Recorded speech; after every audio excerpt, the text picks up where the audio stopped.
प्रीती, वय 35, कर्नाटकातील हसन जिल्ह्यातील होसा कोपलू गावातील एक साधीसुधी विवाहित महिला. तिचं आयुष्य फार काही उठावदार नव्हतं, पण स्थिर होतं. आणि त्यात एक प्रकारचा रिकामेपणा होता.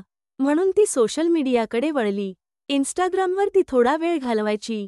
एक दिवस तिथे तिची ओळख झाली पुनीत नावाच्या एका अनोळखी व्यक्तीशी. तो मंड्या जिल्ह्यातील करोती गावचा तरुण होता.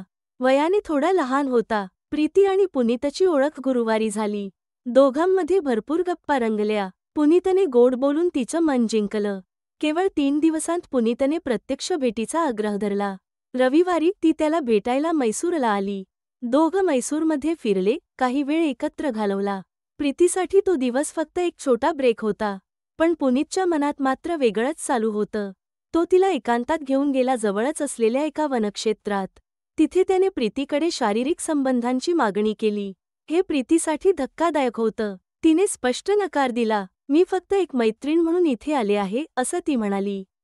प्रीतीचा नकार त्याला सहन झाला नाही. पुनीतला वाटलं होतं की तिच्याही मनात काहीतरी आहे. पण जेव्हा तिने सरळ नकार दिला, तेव्हा त्याच्या अहंकाराला जबर धक्का बसला. त्याच जागी पुनीतने प्रीतीवर हल्ला केला आणि तिला जबरदस्त मारहाण केली. त्या धक्क्यात तिचा श्वास कधी थांबला, हे कदाचित त्यालाही समजलं नाही.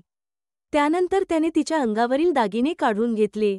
पुनीतने तिचा मृतदेह स्वतःच्या गावाजवळ करोतीतील एका शेतात नेऊन पुरला. त्याला वाटलं कोणाला कळणारच नाही. पण सत्य लपवता येत नाही. सोमवार उजाडला आणि प्रीती घरी परतली नाही, म्हणून तिचा नवरा चिंतेत होता. अखेर तो पोलीस स्टेशनमध्ये गेला आणि तक्रार दाखल केली. पोलिसांनी लगेच तपास सुरू केला. प्रीतीचा फोन ट्रेस केला. मोबाईलच शेवटचं सिग्नल मैसूरमध्ये एका वनक्षेत्रात मिळालं. त्या परिसरात शोध घेतला असता एक संशयास्पद ठिकाण सापडलं.